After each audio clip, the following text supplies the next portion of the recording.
আমরা শেষ জামানায় চলে এসেছি, যেই জামানাটা দিন দিন অন্ধকারের দিকে যাচ্ছে। আর অন্ধকারের দিকে যেতে যেতে একদিন কিয়ামত হয়ে যাবে। ঠিক তারই ধারাবাহিকতায় এই সমাজ থেকে ভালো মানুষ কমে যাচ্ছে। ভালো মানুষ কমতে কমতে যখন শূন্যের কোঠায় চলে যাবে, তখনই জমিনে কিয়ামত নেমে আসবে। এখন কথা হলো, এই ভালো মানুষ জমিনে কেন কমে যাচ্ছে? আজকে গোটা পৃথিবী জোড়া অশান্তি আর অশান্তি, ঠিক কিনা বলেন? এ অশান্তি কারা বাড়াচ্ছে? মানুষ বাড়াচ্ছে। কোনো জীবজন্তু কীটপতঙ্গ তাদের আচার আচরণের মধ্যে বিশেষ কোনো পরিবর্তন দেখা যায় নাই। বাঘ আগের মতোই আছে, পশু পাখি আগের মতোই আছে, গাছপালা আগের মতোই আছে, সব আগের মতো আছে। মানুষের চরিত্রের পরিবর্তন হয়ে গেছে। মানুষ এখন অমানুষ হয়ে গেছে। আপনারা কি এ কথার সাথে একমত না? এটা বাস্তবতা। আমার মুসলমান ভাইয়েরা, এই ভালো মানুষ জমিন থেকে যত কমতে থাকবে, কিয়ামত তত ঘনিয়ে আসবে। ভালো মানুষ কমতে কমতে দুনিয়ার এই মানুষগুলো আইয়ামে জাহিলিয়াতের মতো হয়ে যাবে, বরং তার চাইতেও খারাপ হয়ে যাবে এক সময়।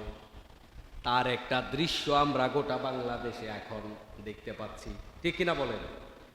মানুষের প্রতি মানুষের কোনো মায়া মমতা নাই, মানুষের প্রতি মানুষের কোনো দয়া নাই। মানুষ মানুষের রক্ত দেখে মজা পায়, মানুষ মানুষকে আঘাত করে মজা পায়, মানুষ মানুষকে মেরে মজা পায়। মানুষের মধ্য থেকে মানবতা এখন উঠে গেছে। এমনকি সন্তানের প্রতি পিতামাতার মায়া মমতা উঠে গেছে। পিতামাতার প্রতি সন্তানের যে ভালোবাসা, সেটাও কমে গেছে। আপনারা গত সপ্তাহে একটা নজির দেখেছেন, চট্টগ্রামে সম্ভবত। একটা পিতা তার 2 মাস বয়সী কন্যা সন্তান বেশি চিল্লায়, এর জন্য তার স্ত্রীর কোল থেকে টান মেরে এনে আছাড় মেরে তাকে মেরে ফেলেছে। কান্দাকাটি বেশি করতেছে এই জন্য, আর কোনো কারণ নেই। কি মনে করেন আপনারা? এটা কি সহজ ব্যাপার? এটা কি স্বাভাবিক ব্যাপার? কোন জায়গায় চলে গেছে পৃথিবী, যেখানে সন্তান তার পিতার কাছে নিরাপত্তা বোধ করার কথা, সন্তান তার মায়ের কাছে নিরাপত্তা বোধ করার কথা। পিতামাতার কাছে যদি সন্তান নিরাপত্তা বোধ না করে, আর কোথায় নিরাপত্তা পাবে বলেন? আর কোন জায়গা আছে? সেই জায়গাটাও নষ্ট হয়ে গেছে। তার মানে এই মানুষগুলো দিন দিন অত্যন্ত হিংস্র হয়ে যাচ্ছে। বাঘ বাঘকে মারে না, কুকুরও কুকুরকে সেভাবে মারে না, হিংস্র জীবজন্তু আরেক জীবজন্তুকে সেভাবে মারে না।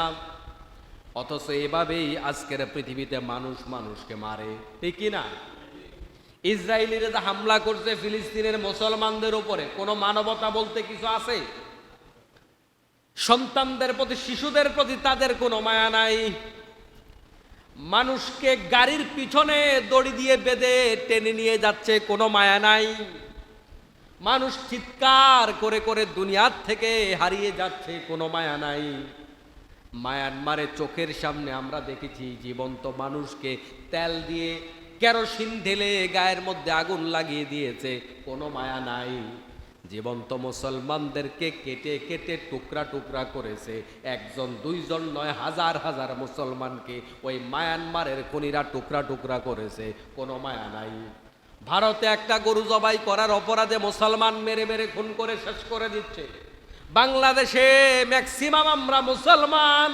এই জায়গায় রাজনৈতিক দ্বন্দ্বে আপনি খেয়াল করেন, এমন কোনো দিন নাই যেদিন বাংলাদেশে মানুষ মারা যায় না। মুসলমান ভাইয়েরা, নিজের বিবেকটা একটু খরচ করে আলোচনা শুনবেন। আমরা যেই দলের কর্মী হই না কেন, দিন শেষে আমরা সবাই মুসলমান, ঠিক না? আমরা সবাই মুসলমান। আওয়ামী লীগ, বিএনপি, জাতীয় পার্টি, ইসলামী দল, অন ইসলামী দল, ডান বাম, সবাই মুসলমান। সবার জন্মের পরে আজান দিয়ে তার জীবনটা শুরু হয়েছে, জানাজা দিয়া তার জীবনটা শেষ হবে।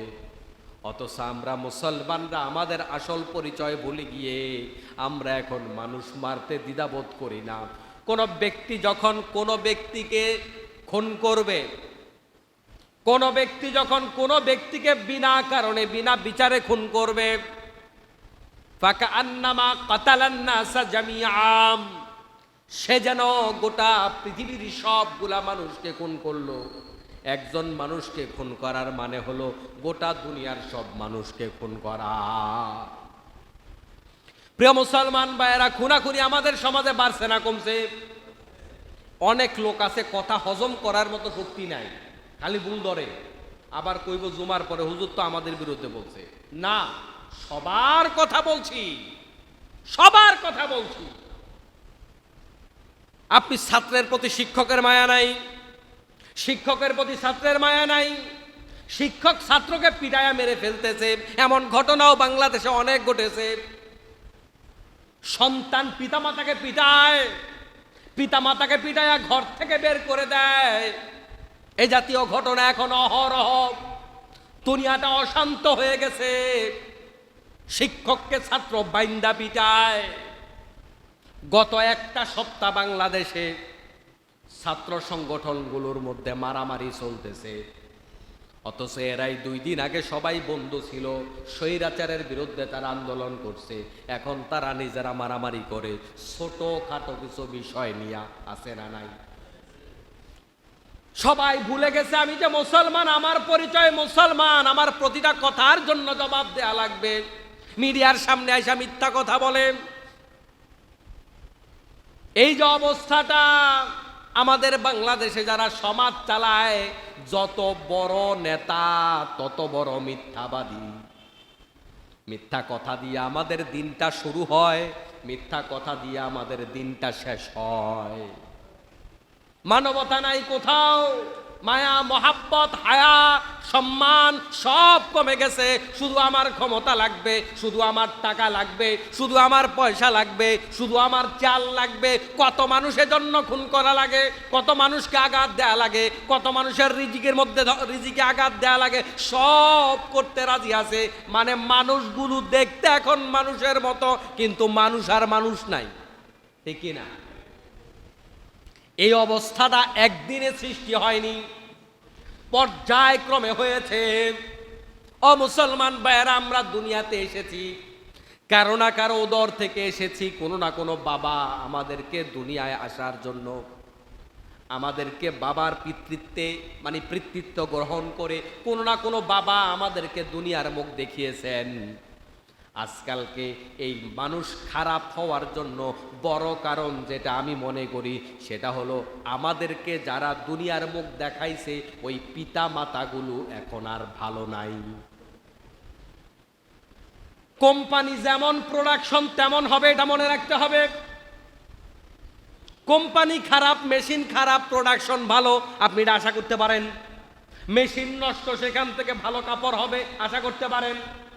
আপনি যেইটা দিয়া বিভিন্ন আর্টিফিশিয়াল বিভিন্ন খাবার আপনি তৈরি করেন, ফাস্টফুড আইটেম তৈরি করেন, ওই ময়দার সাথে আপনি যদি কেরোসিন মিক্স থাকে, মেশিন যতই আপনি ভালো রাখেন, ওই মেশিন থেকে ভালো খাবার বের হবে না, দুর্গন্ধ বের হবে। ডিজাইন যতই সুন্দর হোক খাবারের, কিন্তু ভিতরে দুর্গন্ধ থেকেই যাবে।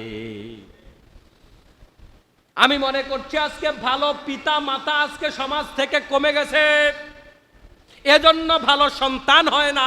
আমরা তো কারো না কারো সন্তান, সবাই আমরা কারো না কারো সন্তান। এই ভালো সন্তান কেন কমে গেল? ভালো পিতামাতার বড় অভাব। পিতামাতার ভালো অভাবের কারণে আজকে ভালো সন্তান পাওয়া যায় না। খুব ভালোভাবে একটু সমাজের চারদিকে একটু তাকায় দেখেন। আজকালকে আপনি সন্তান বিবাহ শাদী করাইবেন, আপনার পছন্দ ছেলের পছন্দ হয় না। সবাই পছন্দ কইরা রাখে এখন, পিতামাতার পছন্দ হয় না, সন্তানের পছন্দ। আজ থেকে 20 বছর আগে ম্যাক্সিমাম পিতামাতারা পছন্দ করে ছেলে সন্তানরে বিয়ে করাইতো। ওই সংসারগুলো সুখের সংসার ছিল, ওই সংসারগুলো টিকে থাকতো। এখন কোর্টে গিয়া ছেলে সন্তান বিয়ে করে, এই বিয়ে শাদীগুলা কয় বছর টিকে? যে বিয়ে শাদীগুলো পিতা মাতাকে ছাড়া হয়, তার ম্যাক্সিমাম বিয়ে শাদী টিকে না। 2 বছর 4 বছর পরে ভেঙে যায়, 6 মাস পরেই ভেঙে যায়। মুসলিম সমাজে এত তালাক, এই তালাক থেকে তালাককে আটকাবার জন্য এখন যেটা করা হয়, এখন কাবিন 5 লাখ, কাবিন 10 লাখ, কাবিন 20 লাখ, তাতে কি তালাক আটকানো গেছে নাকি? তালাক আটকানো গেছে? মিনিটে মিনিটে তালাক হয়। দাড়ি পাকা যেই লোকগুলো আমার সামনে 2 সারিতে বসে আছেন, একটু চিন্তা করেন তো, আপনার বিয়ার কাবিন কত টাকা ছিল? 10 টাকা, 20 টাকা, 50 টাকা। আপনি 50 বছর সংসার করে যাচ্ছেন, ওই কাবিন যে কম এটা আপনার জীবনে কোনো প্রভাব ফেলে নাই। কাবিন বেশি, যিনি কাবিন করছেন, যিনি দাতা, যিনি গ্রহীতা, সবার ভিতরেই আছে এটা দেয়া হবে না। ছেলেও চিন্তা করছে তালাক ছাড়া আমি কাবিনের টাকা দেব না, মেয়ের বাবাও চিন্তা করছে যদি তালাক দেয় গলা চিপা ধরবো। অথচ এই টাকা তো পরিশোধ করবার নিয়তেই লেখার কথা ছিল, এবিলিটি নাই, ঠিক আছে আমি একবার দিতে পারলাম না, ভেঙে ভেঙে দেব, সুযোগ আছে। কিন্তু ছেলেরও দেয়ার নিয়ত নাই, মেয়েরও নেয়ার নিয়ত নাই, শুধু যদি তালাক হয় বেড়া 10 লাখ দিয়েই যাওয়া লাগবে। কিন্তু তারপরেও তালাক আটকানো যাচ্ছে না। সমাজের মধ্যে মায়া মমতা নাই। আসল ঘটনা হলো এই প্রোডাকশন হাউসটা নষ্ট হয়ে গেছে। বিয়েটার ভিতরে ঝামেলা ঢুকছে, যেখান থেকে সন্তান জন্মগ্রহণ করবে ওই জায়গার মধ্যে বড় মাপের ঝামেলা ঢুকছে। ওই যে 1 নাম্বার বললাম, অ্যারেঞ্জ ম্যারেজ কমে গেছে। সামাজিক পারিবারিক ভাবে যে সমস্ত বিয়া শাদী হয়, এই বিয়া ভাঙে কম, দায়বদ্ধতা থাকে, জবাবদিহিতা থাকে, পারিবারিক কাঠামোটা ভালো থাকে, সেখান থেকে আদব আখলাক ভালো শিখে। এখন সেটা নষ্ট হয়ে গেছে। পিতামাতার খবর নাই, বিয়ে শাদী করছে, ঢাকা শহরে নিয়ে চলে আসছে, সাভারে বসবাস করছে, পিতামাতা কেমন আছে, কি অবস্থায় আছে, অসুস্থ না সুস্থ, কোনো খবর নাই। এটার সংখ্যা কি কম? কম, অনেক বেশি। এই যে সাভার উপজেলায় লাখো লাখো শ্রমিক, কয়টা শ্রমিক পিতামাতার খোঁজখবর নেয়, ঠিক মতো পিতামাতাকে বাড়িতে টাকা পাঠায়? কিংবা যারা টাকাওয়ালাও আছেন, কয়টা লোক তার পিতামাতা নিয়ে ঢাকা শহরে থাকে? এখানে আমার সামনে যারা বসে আছেন 90% মানুষ কোনো না কোনো জেলার থেকে আসছেন, এখানকার স্থানীয় না, ঠিক কি না? কয়জন আপনি পিতামাতার কেয়ার করছেন? তো আপনার ছেলে আপনার মেয়ে তো দেখতেছে আমার পিতামাতা আমার দাদা দাদির খবর লয় না, আমার পিতামাতা আমার দাদা দাদিকে নতুন জামা কিনে দেয় না। সেই যে 5 বছর আগে আমার দাদা পাঞ্জাবি যেটা গায়ে দিত, আমার দাদু জামা কাপড় যেটা পরতো, এখনো সেটাই পরে। আপনার সন্তান আপনার থেকে আদব শিখতেছে। আপনি যা দেখাচ্ছেন আপনি সেটা পাওয়ার জন্য প্রস্তুত থাকেন। আপনি লাগাইবেন কাটা গাছ, লাগাইবেন টক ফল গাছ, আশা করবেন মিষ্টি ফল, এটা হবে না। আম গাছের চারা লাগাইয়া কাঁঠাল আশা করতে পারবেন না, কাঁঠাল গাছ লাগাইয়া আপনি জাম আশা করতে পারবেন না, যা লাগাইবেন তাই হবে। তাইলে 1 নাম্বার পিতামাতার অবাধ্য হয়েছেন আপনি। 2 নাম্বার, যত বিয়া শাদী আমাদের সমাজে আজকাল হচ্ছে, এই বিয়া শাদীগুলার 99% বিয়া শাদী করার ক্ষেত্রে দিনদারি খোঁজা হয় না, শুধু কালার খোঁজা হয়, কালার, আর কিচ্ছু খোঁজা হয় না। ছেলের শুধু সুন্দরী বউ দরকার, আর কিচ্ছু লাগবে না, আর কিছুই লাগবে না। একটা বিয়ে শাদীর জন্য বংশ পরিচয়, বংশের ম্যাচুরিটি, এটার প্রয়োজন আছে। কিন্তু ছেলের কোনোটাই লাগবে না, বংশ লাগবে না, মর্যাদা লাগবে না, অর্থ লাগবে না, কিছুই লাগবে না। রাসূল সাল্লাল্লাহু আলাইহি ওয়াসাল্লাম কয়েকটা ক্রাইটেরিয়া দিয়েছে। আপনি বিয়া করতে কি কি দেখবেন? আপনি সুন্দরী দেখবেন, অর্থশালী দেখবেন, দিনদার দেখবেন, বংশমর্যাদা দেখবেন। কিন্তু আল্লাহর নবী বলছে 4টা, এখনকার যুবকদের কোনোটাই লাগবে না, শুধু সুন্দরী হইলেই চলবে। দিনদারির কোনো প্রাধান্যই নাই, বরং দিনদার যারা বোরখা পরে, পর্দা করে, এদেরকে বরং কোনো কোনো ক্ষেত্রে সাইডে রাখে।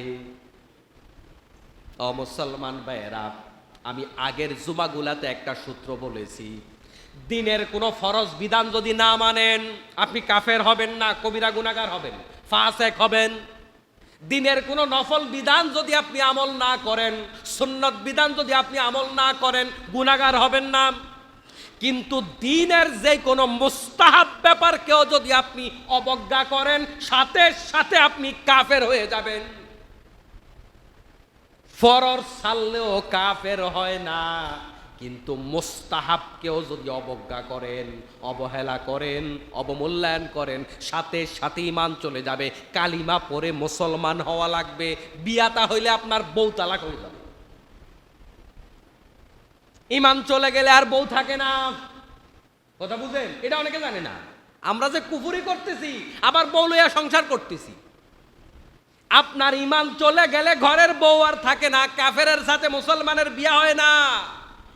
আপনার ঈমান চলে গেলে বউ তালাক হয়ে গেছে অটোমেটিক, আপনি বউরে তালাক দেয়া লাগবে না। প্রিয় মুসলমান ভাইয়েরা, আমাদের যে ঈমান কবে চলে গেছে, কবে চলে যাচ্ছে আমাদের খবর নাই। কোন যন্ত্রপাতি আর কোন চশমা দিয়া যদি ইমানদার দেখা যাইতো, তাহলে সমাজে ইমানদার খুঁজেই পাওয়া যাইতো না।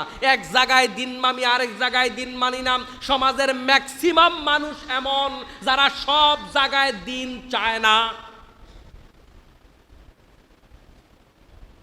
এই যে বাংলাদেশের বেশিরভাগ মানুষ মুসলমান, এখনো পর্যন্ত সৌদি আরবে যে আইনগুলাই আছে মোটামুটি ইসলাম একটু তো আছে, যাই আছে। বাংলাদেশের মতো চুরি নাই, বাংলাদেশের মতো অনিরাপত্তা নাই, বাংলাদেশের মতো ডাকাতি নাই, বাংলাদেশের মতো ঘুষ নাই, বাংলাদেশের মতো ধর্ষণ নাই। মানুষ নিরাপদে ঘুমায়, দোকানটা খোলা রেখে মসজিদে চলে যায়, কোনো চুরি নাই, ডাকাতি নাই। সামান্য ইসলাম যা আছে তা দিয়ে এত মজা পাইতেছে তারা। এখন বাংলাদেশের এই মুসলমানরা ম্যাক্সিমাম ক্ষেত্রে যে দেশগুলাতে থাকে, আরব দেশগুলার মধ্যে সৌদি আরবে বেশি থাকে, ওখানে তো এই সুন্নাতগুলা দেখে আসে। কিন্তু এদেশের মানুষ সব দেশে ইসলাম কায়েমের জন্য দোয়া করে, শুধুমাত্র বাংলাদেশ ছাড়া। আমার সামনে যারা ওয়াজ শুনতেছে, মিডিয়ার মাধ্যমে যারা ওয়াজ শুনবে, সব দেশের জন্য কান্দে, আল্লাহ ফিলিস্তিনে ইসলাম কায়েম করে দাও, ইরাকে ইসলাম কায়েম করে দাও, সৌদি আরবে সমস্যা হইতাছে আল্লাহ ওখানে আগের মতো ইসলাম কায়েম করে দাও। সব দেশের ইসলাম কায়েমের জন্য দোয়া করে, ইল্লা বাংলাদেশ। আল্লাহ বাংলাদেশে যেন ইসলাম কায়েম না হয়। এদেশের মুসলমান এদেশের ইসলাম কায়েম চায় না। কতদিন বেঁচে থাকবো, কতদিন কথা বলতে পারবো জানি না। মাসআলা শুনে বাড়ি যান। লক্ষ লক্ষ পয়গাম্বর ইসলাম কায়েম করতে পারে নাই, কিন্তু তারা জান্নাতে যাবে তাদের চেষ্টার কারণে, তাদের মুজাহাদার কারণে। তারা সবাই চেয়েছে ইসলাম কায়েম হোক। প্রতিটা মুসলমানের জীবনের মিশন, ভীষণ স্বপ্ন একটাই থাকবে, আমি এই জমিনে বেঁচে থাকবো আল্লাহর এই পৃথিবীতে আল্লাহর ইসলাম, আল্লাহর কোরআন, নবীর সুন্নাতকে জমিনে বাস্তবায়ন করবার জন্য।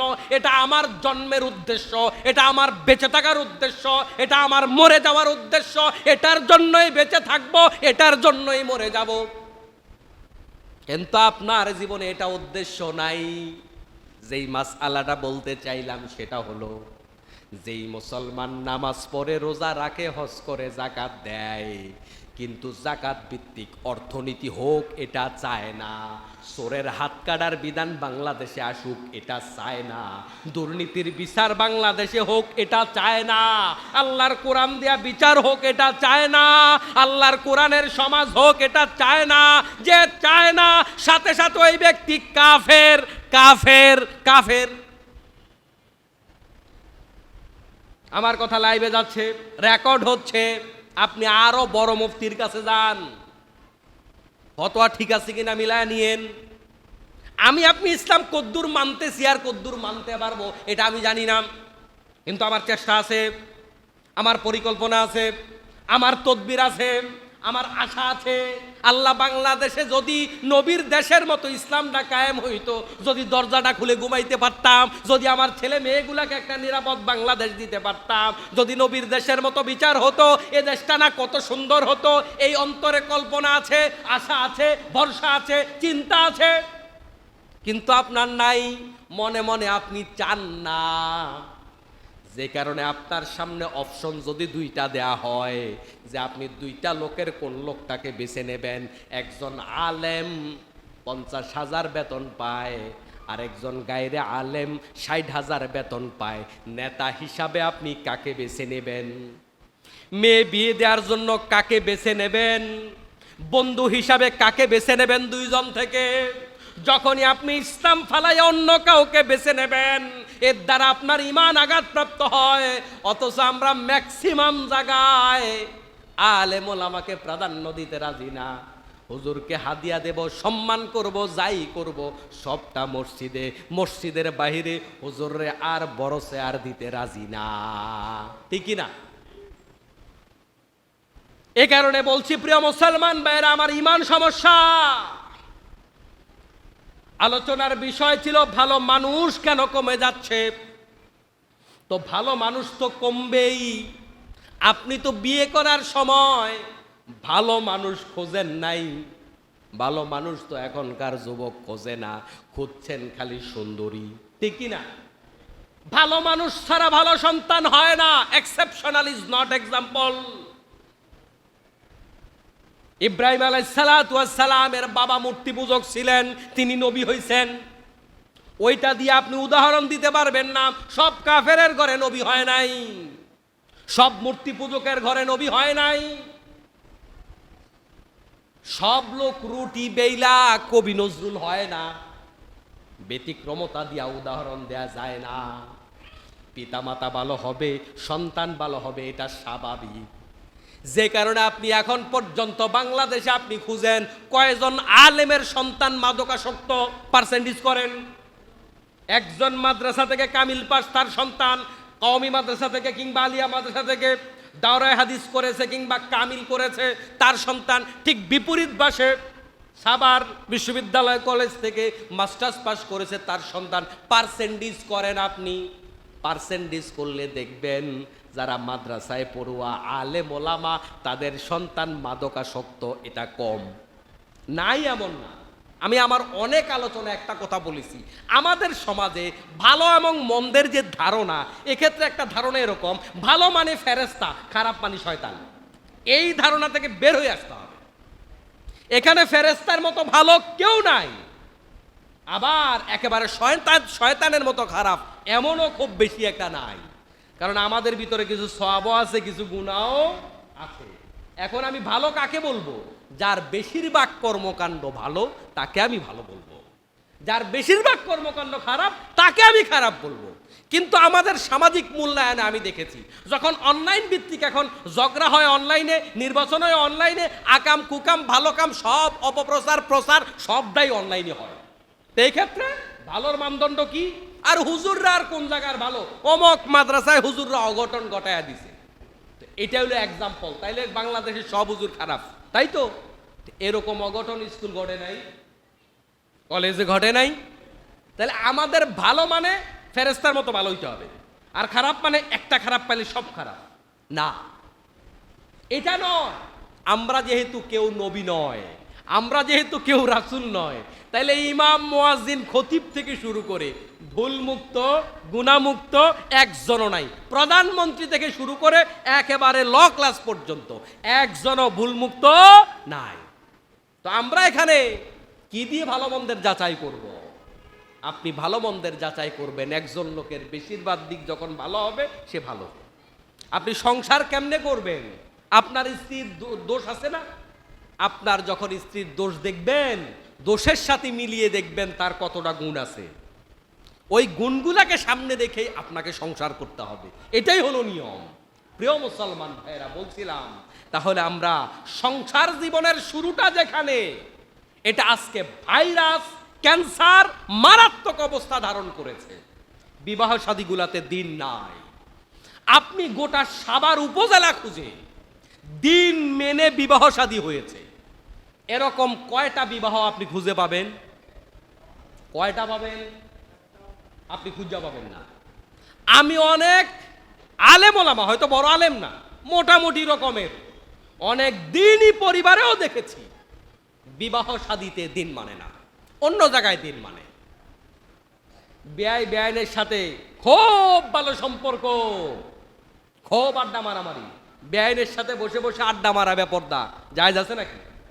তো এটা তো বহুত হাজি সাহেব বেআই ও বেআইনের লগে আড্ডা মারে, আছে না নাই? আছে।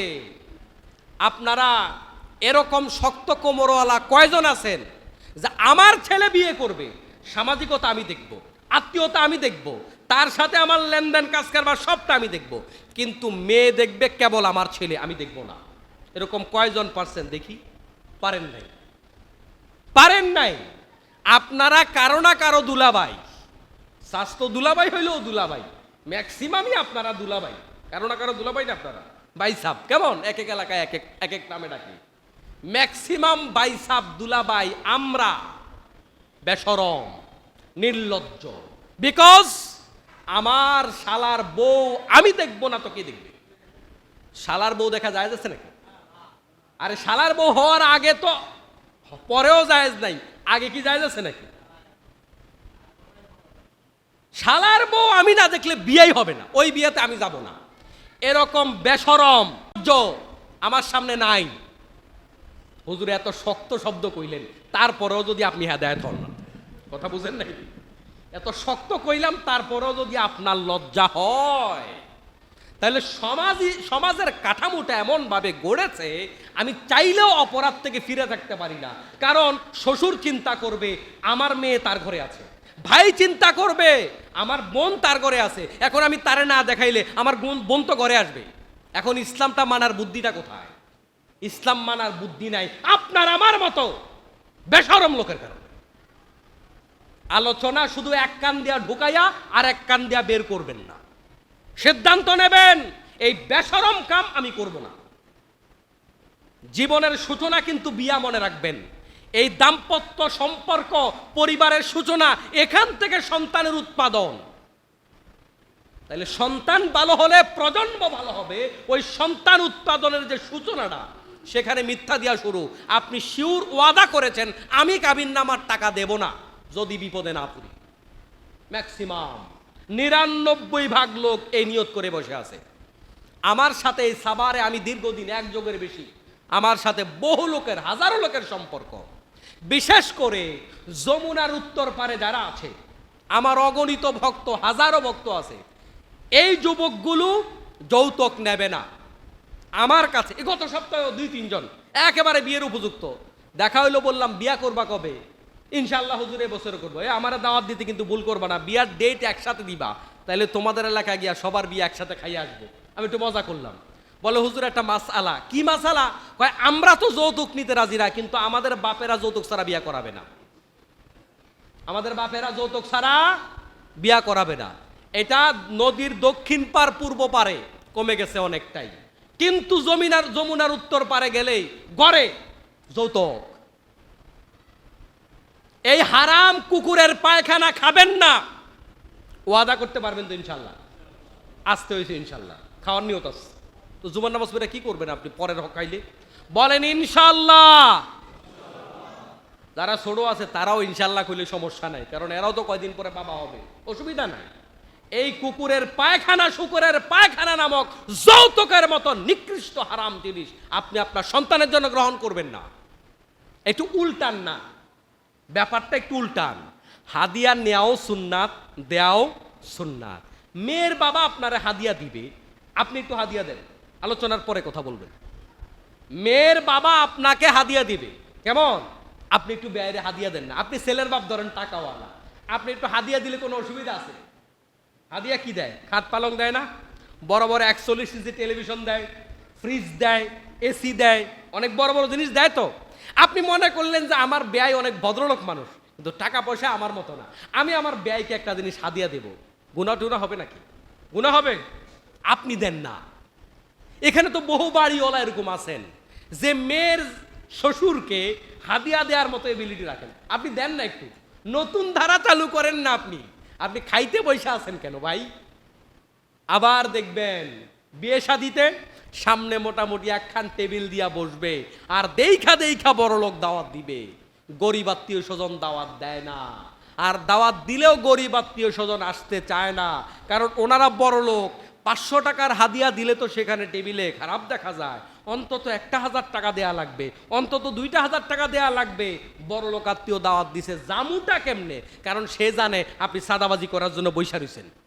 ভাই আল্লাহর ওয়াস্তে, এই যে বাংলাদেশের অর্থনৈতিক সংকট যাচ্ছে, গোটা বৈশ্বিক একটা সংকট চলছে, তার মধ্যে আমাদের এখানে সংকট আরো বেশি।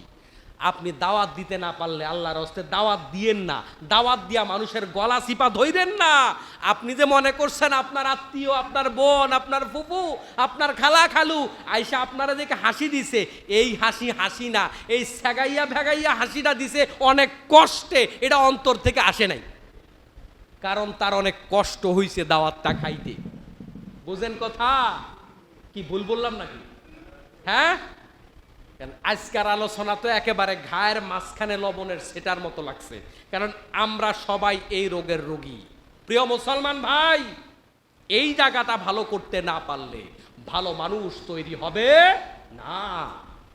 এই মানুষ তৈরি করার প্রোডাকশন হাউসের ভিতরে ঝামেলা ঢুকে গেছে। আমাদের সমাজে যারা বেনামাজি, তারা তো বেনামাজি।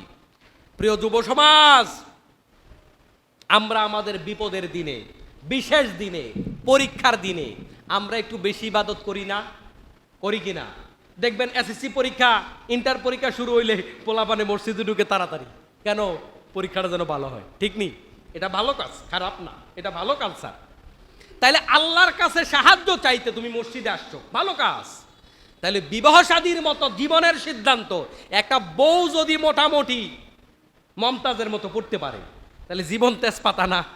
তাহলে তোমার গোটা জীবনের পরীক্ষা দিতে আইছো তুমি, ইন্টার পরীক্ষা ফেল করলে বেটা আবার দেয়া যায়, আবার দেয়া যায়। তুমি গোটা জীবনের পরীক্ষা দিতে আইছো, ওই দিন তুমি নামাজ পড়ো না। এসএসসি পরীক্ষায় নামাজ বাড়ায়া দেয়, ইন্টার পরীক্ষায় নামাজ বাড়ায়া দেয়। আরে বেনামাজি তো পড়ে না, বিয়ার দিন নামাজিও নামাজ পড়ে না। প্রশ্ন কি কমন না আনকমন আসছে? আমি যা বললাম, ম্যাক্সিমাম নামাজি মানুষ বিয়ার দিন নামাজ পড়ে না। মেয়েরা পড়ে না, মেকআপ নষ্ট হয়ে যাবে। ছেলেরা পড়ে না, শুট টুট খোলা লাগবে। বহু হুজুরও পড়ে না। প্রিয় মুসলমান ভাই, তাহলে তুমি গোটা জীবনের পরীক্ষা দিতেছো আজকে। এই গোটা জীবনের সুখ আর দুঃখ নির্ভর করবে এই বিয়ার উপরে। ওই দিন তুমি নামাজ পড়লে না, তো আল্লাহর রহমত না গজব? আর এর আগের 2-3 দিন জেনাবে বিচার, ঘষাঘষি, মাঝামাঝি, আর উচ্চ শব্দে পুরা সাবার গরম করে ডেক্সেট হিন্দি গানের তালে তালে নাচ, আছে না নাই? বিয়া কি দেশীয় কালচার না ইবাদত? মনে হয় আপনারা আমার কথা বুঝেন না, জবাব দেন। বিয়া কি দেশীয় কালচার না ইবাদত? ইবাদত। আপনার ইবাদতের ভিতরে এখন নামাজের মাঝখানে আমি যদি কই যে একটু হিন্দি গান চালান, নামাজ কি হবে? নামাজ কি হবে? রোজার মাঝখানে হিন্দি গান চলে, হজের মাঝখানে হিন্দি গান চলে। কোন ইবাদতের ভিতরে অন্যায় অশ্লীলতা থাকলে ওই ইবাদত হয়? আপনার বিয়ে শাদীটা যে আপনি অশ্লীলতা বেহায়াপনা দিয়ে ভরায় ফেললেন, আমার ওয়াজে আজকেই অশ্লীলতা বেহায়াপনা বন্ধ হবে না, এটা আমিও জানি। কিন্তু আপনার জীবনের সিদ্ধান্ত যেদিন নিচ্ছেন, বিয়ের মতো একটা ইবাদত করছেন, ওইটাকে অশ্লীলতা, বেহায়াপনা, হারাম, মিথ্যা, সুগল করে দিয়া ভরায় ফেলাইছেন। আপনার ইবাদত হবে কেমনে? আপনার ওই গর্ভে সন্তান আসবে কেমনে? বিয়ে শাদীর পরে কন্যাটাকে, বউটাকে সবার সামনে স্টেজে একদম পুতুলের মতো দাঁড় করায় রাখছে সবাইকে দেখার জন্য, মনে হয় যেন কোরবানির গরু। ঠিক কিনা বলেন? শুধু তাই না, বন্ধু তার সব বন্ধুকে ডেকে আনে, আমার বউটা একটুখানি দেখো। যারা দাওয়াত খাইতে গেছে 1000 মেহমান, দাওয়াত যারা খাইতে গেছে, দাওয়াত খাওয়ার পরে বাড়ি গেছে, বাড়ি যাওয়ার পরে মা জিজ্ঞেস করে, কেউ বাবা বউ কেমন দেখলা?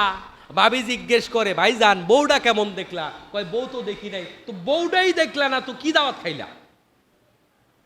আপনার বউ কি সরকারি মাল? আপনি পাবলিকের সামনে প্রেজেন্ট করলেন, এটা তো নির্লজ্জতা। এটা যে শুধু ইসলামের বিধান তা না, এটা তো একটা পার্সোনাল বিষয়। আপনার বউ আপনি পাবলিকরে দেখাবেন কেন ভাই বলেন? আপনি ব্যক্তিত্বহীন, আপনি কাপুরুষ, আপনি নির্লজ্জ। এই বউয়ের কারণে আপনি জাহান্নামে যাবেন।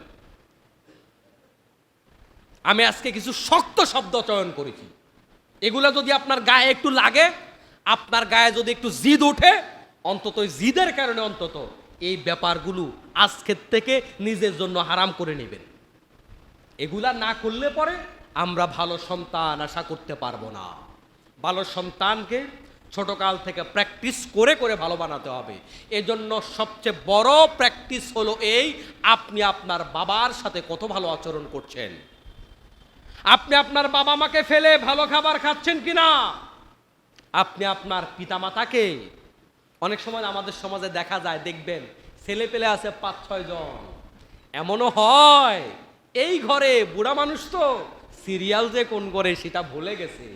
যাওয়ার পরে ছেলের বউ কয়, আব্বা আজকে এই ঘরে না তো, আজকে বড় মিয়ার ঘরে। আসেনি? আসেনি?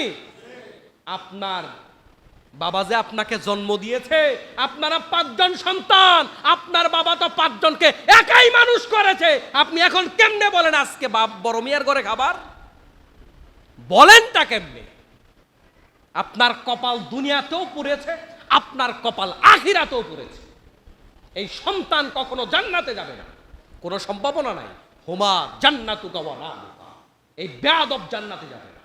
জান্নাত বেয়াদবের জন্য নয়। ফাদখুলি ফি ইবাদি ওয়াদখুলি জান্নাতি। জান্নাত হচ্ছে আদবওয়ালা বিনয়ী গোলাম যারা, ওই গোলামের জন্য জান্নাত, নাফরমানের জন্য জান্নাত নয়। এজন্য পিতামাতা, আমরা যারা 2 সন্তান, 4 সন্তান, 5 সন্তান আছে, পিতামাতার সবচেয়ে বেশি খরচ আমি বেশি দেব। পিতামাতা না চাইলে আপনি কখনো টাকা দেন না, তাহলে পিতামাতার মাঝে আর ভিক্ষুকের মাঝে পার্থক্য কোথায়? বুঝেন নাই কথা? আপনার বাবা মা টাকা পয়সা না চাইলে আপনি কখনো দেন না, তো না চাইলে তো ভিক্ষুকও আমরা দেই না। তো ভিক্ষুকের মাঝে পিতামাতার মাঝে পার্থক্য কোথায়? আমরা কি আমাদেরকে চাইলেই আমাদের পিতামাতা দিয়েছে? না। আমার যেটা যখন দরকার আমি ভুলে গেছি, আমার পিতামাতা ভুলে নাই। আমার যখন যেটা দরকার সেটার ব্যবস্থাপনা আমার পিতামাতা করেছে। এখন পিতামাতার যেটা দরকার ওইটা পিতামাতা না চাইলে আমি দেই না। আমার পিতামাতাকে আমি ফকির বানাইলাম, পিতামাতাকে ফকির বানাইয়া আপনি রাজা হওয়ার কোনো সম্ভাবনা নাই। আপনি পিতামাতাকে রাজার হালে রাখেন, পিতামাতার অন্তরের তুষ্টি, আপনি দুনিয়াতেও ধনী হবেন, আখিরাতেও ধনী হবেন। পিতামাতার দোয়ার কারণে সম্পদের মধ্যে বরকত চলে আসে, পিতামাতার দোয়ার কারণে রিজিকের মধ্যে বরকত আসে, পিতামাতার দোয়ার কারণে হায়াতে বরকত আসে, পিতামাতার বরকতের কারণে জীবনের বলা মুসিবত কেটে যায়। এই জন্য যারা চান বড়লোক হইতে, যারা চান দুনিয়া ভালো করতে, পরকাল ভালো করতে, যারা চান আমার সন্তান আমাকে, আমি যখন অচল হয়ে যাব আমার সন্তান আমাকে ভালো কেয়ার করুক, এটা যারা চান তারা আদি শপথ নিয়ে, সিদ্ধান্ত নিয়ে নিজের পরিবারকে ভালো করুন। নিজের সন্তানগুলাকে সেখান থেকে শিক্ষা দেন যে আমি আমার পিতামাতাকে এভাবে কেয়ার করছি, তোমরাও তোমাদের বড় হওয়ার পরে এই শিক্ষাটা এখান থেকে তোমরা শিখে নাও। কিছু কিছু কারণে, আরো কিছু কারণে আমাদের আজকের এই পৃথিবীতে ভালো মানুষ কমে যাচ্ছে। আরো কিছু কারণ আমি বলবো। এর মধ্যে একটা কারণ হলো, মৌলিক কারণ, ধর্মীয় শিক্ষার বড় অভাব। ধর্ম ছাড়া কেউ ভালো শিক্ষা দেয় না। আচ্ছা বলুন তো, এমন কোন লোকের উদাহরণ আপনি পেয়েছেন যেই লোকটা বলেছে আমি কবিতার খুব প্রেমী, আমি কাব্যগ্রন্থ পড়তে পড়তে ভালো মানুষ হয়ে গেছি? শুনছেন নাকি? হ্যাঁ, আমি গদ্য পড়তে পড়তে ভালো হয়ে গেছি, শুনছেন? গল্প পড়ে কেউ ভালো হয়? ভালো হওয়ার শিক্ষা আছে ইসলামে, ভালো হওয়ার শিক্ষা ধর্মের মাঝে আছে। অন্যান্য ধর্মের অনেক ভাইয়েরা সাভারে এখানে বসবাস করে। আপনি আপনার ধর্মের কাছে যান যদি ভালো কিছু শিখতে চান। ধর্মের কাছে না গেলে ভালো কিছু শিখা যায় না। কিন্তু আমাদের বাংলাদেশে সব সরকার আইসা ধর্মকে কাট করে আপডেট হইতে চায়, মনে করে ধর্মের কাছে বেশি ঘেসলে আমারে ভারত তো মৌলবাদী কইয়া চাপটাপ দিবে। এই জন্য সব সরকারকে বলছি, এখনকার থেকে শুরু করে এই 55 বছরের সব সরকার ইসলাম মাইনাসের চেষ্টা করছে। কিছু কিছু ইসলাম পালন করছে, ভোট তো আবার পাওয়া লাগবে, বুঝেন নাই কথা। কিন্তু মুসলমান দেশে এখনো পর্যন্ত কোরআন বাধ্যতামূলক হলো না। সেটা পাকিস্তান যদি করতে পারে, ইমরান সরকার, আমরা পারবো না কেন? আমরা পারবো না কেন? আমাদের প্রাইমারি স্কুলগুলোতে কোরআন বাধ্যতামূলক নয় কেন? বরং কোরআন তো নাই, ধর্মীয় শিক্ষক নাই, মাঝখানে কিছু বান্দর আছে, ওরা গানের শিক্ষক দেওয়ার জন্য কয়দিন পরে পরে আন্দোলন করে, আছে না নাই? আল্লাহ হেফাজত করুন। 2 নাম্বার, ভালো মানুষ কমে যাচ্ছে, আমাদের ভিতরে মানবতাবোধ কমে স্বার্থপরতা ঢুকে গেছে। কার কি ক্ষতি হলো আমার দেখার দরকার নাই, আমার টাকা দরকার।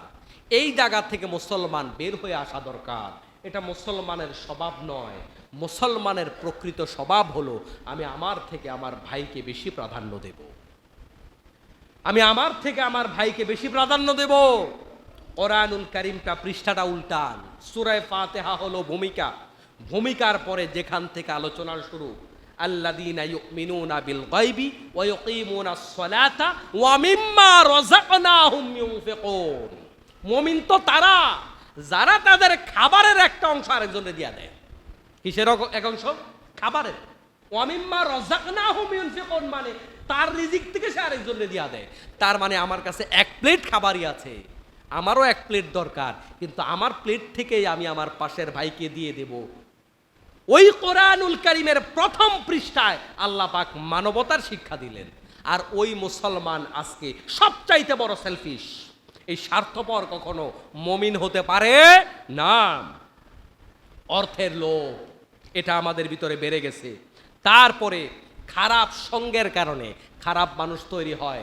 এজন্য আমরা যারা আমাদের সন্তানদেরকে ভালো করতে চাই, খেয়াল রাখতে হবে। ইদানিংকালে এটা খুব হচ্ছে, কিশোর গ্যাং, ছোট ছোট বাচ্চারা খুনি হয়ে যাচ্ছে।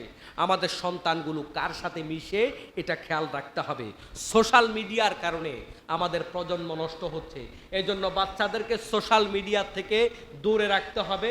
যতখানি আবার তার ব্যবহার করা লাগে সেটা আপনার নজরদারির মধ্যে ব্যবহার করতে দিবেন, আপনার নজরদারির বাইরে নয়।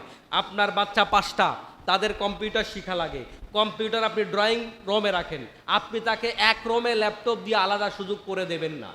এই সুযোগ আপনি দেবেন না, তাহলে আপনার সন্তানকে আপনি ভালো করতে পারবেন না। টিকটক সন্তানকে চালাইতে দেবেন না।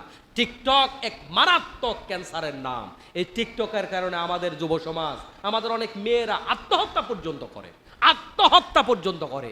এটা যারা চালায় তারা বুঝে, আমরা যারা চালাই না আমরা বুঝি না। এটা মারাত্মক নেশা, এটা মদের চেয়ে খারাপ নেশা। এজন্য এই টিকটক বাচ্চাদেরকে চালাইতে দেবেন না। সামাজিকভাবে আমাদের ন্যায় বিচারের অভাব। এখন আমাদের তরুণ সমাজ চিন্তা করে টাকাওয়ালা হইলে সব মাফ, তাইলে আমি চুরি করিয়া সামারি করিয়া টাকাওয়ালা হওয়া দরকার। ভালো মানুষের দাম কম, কারণ ভালো মানুষ হইলে জেলখানায় যাওয়া লাগে, ভালো মানুষ হইলে এরা আবার দেশে চাকরি দেয় না, তাইলে আমার চোর হইলেই তো ভালো। পরিবেশটা আমাদের চোরের পরিবেশ হওয়ার কারণে চোরের উৎপাদন বেড়ে গেছে। তাহলে ভালো মানুষ কমে যাওয়ার এটা একটা কারণ। ন্যায় বিচার আমাদের সমাজে নাই। পারিবারিক অবহেলার কারণে অনেক সময় আমাদের সন্তানরা খারাপ হয়। অবহেলা করেন, অবজ্ঞা করেন, এটার কারণে খারাপ হয়। আপনার সন্তানকে আপনি উৎসাহ দেন, অবজ্ঞা অবহেলা এটা বেশি করবেন না, নাইলে সন্তান এখান থেকে খারাপ জিনিস শিখবে। মানসিক চাপ, হতাশা থেকে মানুষ খারাপ হয়। এর জন্য বাচ্চাকে ভরসা দিবেন। পরীক্ষা এবার ফেল করছে, আপনি পিটায়া ঘর থেকে বের করে দিচ্ছেন, এই বাচ্চা আল্লাহ না করুক সন্ত্রাসী হয়ে ঘরে ফিরবে না, খারাপ করেছে, এখন নতুন করে যেন সে ভালো করতে পারে আপনি তাকে সেই ভরসা দেন। নাইলে হতাশা থেকে সে আত্মহত্যা করবে, হতাশা থেকে সে তার লাইফ নষ্ট করে ফেলবে, খারাপ জায়গায় চলে যাবে। তার চাইতে খারাপ তো করেছে, কিন্তু খারাপ করার পরেও কিন্তু অনেকে ভালো করে। আরে বাংলাদেশে 5 পাস এমপিও তো ভাই পাওয়া যায়, এমপির উপরে খেয়ে আছে। তো এই ছেলে ভালো করতে পারে না, হাতে এমপি হবে, সমস্যা কি? কথা বুঝেন না আপনি? যে এই জন্য ফেল মারা লোক অনেক বড় বড় ইন্ডাস্ট্রির মালিক আমাদের সমাজে আছে। তাহলে আপনার ছেলে এসএসসি ফেল করছে, আপনি তারে হতাশ করে ডিমোরালাইজ করে দিলে এই ছেলে নষ্ট হয়ে যেতে পারে। বরং তাকে আপনি উৎসাহ দেন, এখান থেকে সে ভালো ব্যবসায়ী হবে। সমস্যা কোথায়? সবাই যে বড় শিক্ষিত হইতে হবে জরুরি না, কেউ কম শিক্ষিত হবে, কেউ ব্যবসায়ী হবে, কেউ সমাজের নেতা হবে, অসুবিধা নাই। এটা আমরা চেষ্টা করব ইনশাআল্লাহ। এরপরে ভালো মানুষের প্রচার কম, খারাপ মানুষের প্রচার বেশি। এটার জন্য মানুষ খারাপ হয়। ভালো মানুষের কি কম? প্রচার কম। যিনি ভালো তার প্রচার নাই, খারাপ তার মিডিয়াতে প্রচার, এগুলার থেকে মানুষ খারাপ হয়। আল্লাহ তাআলা আজকে এতক্ষণ যে কথাগুলা বলেছি, আমরা যেন সবার ব্যক্তি জীবনে, সামাজিক জীবনে এই ব্যাপারগুলো প্রয়োগ করে আমরা যেন একটা ভালো প্রজন্ম তৈরি করতে পারি, তাহলে আমরা দুনিয়াতেও ভালো থাকবো, আখিরাতেও ভালো থাকবো। আল্লাহ তাআলা তৌফিক দান করুন, আমিন। হাদা মা ইনদি ওয়াল ইলমু ইনদাল্লাহি আলাইহি তাওয়াক্কালতু ওয়া ইলাইহি উনীব। আসসালামু আলাইকুম ওয়া রাহমাতুল্লাহি ওয়া বারাকাতুহু।